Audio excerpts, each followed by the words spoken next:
How often do less advanced lifters need to deload?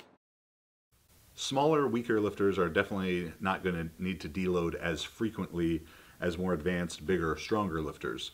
The bigger an athlete is, both in terms of actual physical size, height, and muscle mass, they're going to do more work because they're moving the bar further every rep and also able to impose more muscular damage on themselves. So they're going to accumulate fatigue more quickly and thus need to deload more frequently.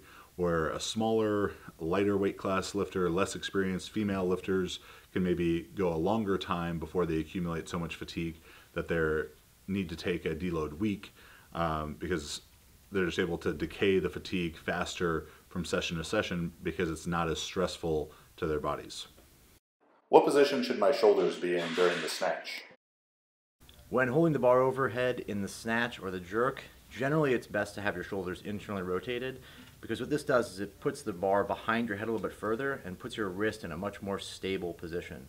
The movement of the bar back behind your head is done from the shoulder rather than having to force everything back behind you. It's a more natural position. When you're in that position, you will be shrugged up a little bit more rather than having to actively drive your traps and shoulders up towards your ears. What should I do if my technique suffers from being too fired up? If you're getting so fired up for lifts, particularly in training, that you're not able to focus on your technique, you need to really take a step back and assess what the purpose of training is for building the lifts and practicing, not for testing them. So the main thing that you need to do is do the majority of your work in a weight range where you can focus on technical cues, make sure that you're practicing your perfect technique, so that technique becomes ingrained. So when you get to competition and it's appropriate time for you to just shut your mind off and go crazy, that the technique that you'll automatically revert to will be that good technique you've been practicing at the submaximal loads. I feel weak when transitioning from a hypertrophy block. Am I doing something wrong? Feeling weak as you come out of a hypertrophy block is not an uncommon thing and is going to vary depending on how advanced the athlete is. Very, very advanced athlete is, yes, they are losing the strength. Their 1 rep max is going down during a hypertrophy block because of the idea of phase potentiation, and they're building more muscle to eventually make their 1 rep max go up higher than it was before. It's necessary to kind of give, to take 1 step back to take 2 steps forward. And I talk about this more in depth in our principles of phase potentiation video, which we describe it as digging down to build the foundation so you can then build a taller building, a higher peak.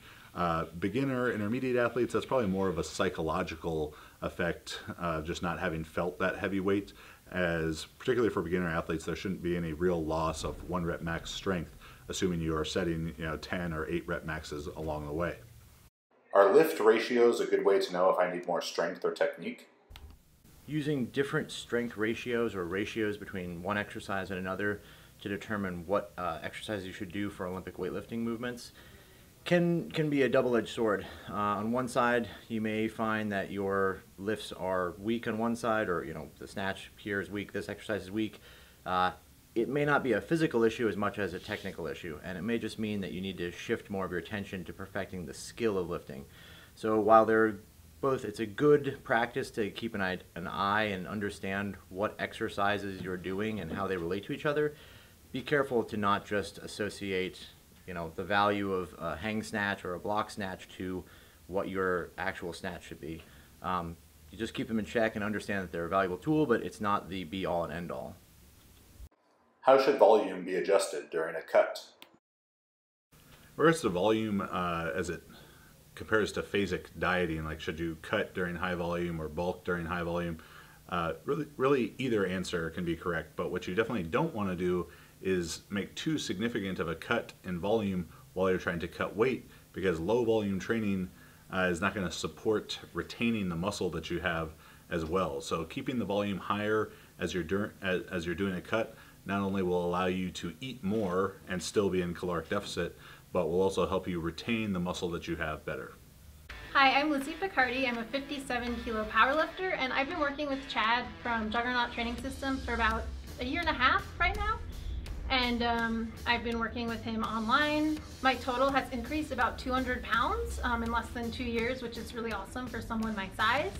and I've been mostly working online, and it's really awesome because you get to send your videos and you get a lot of feedback.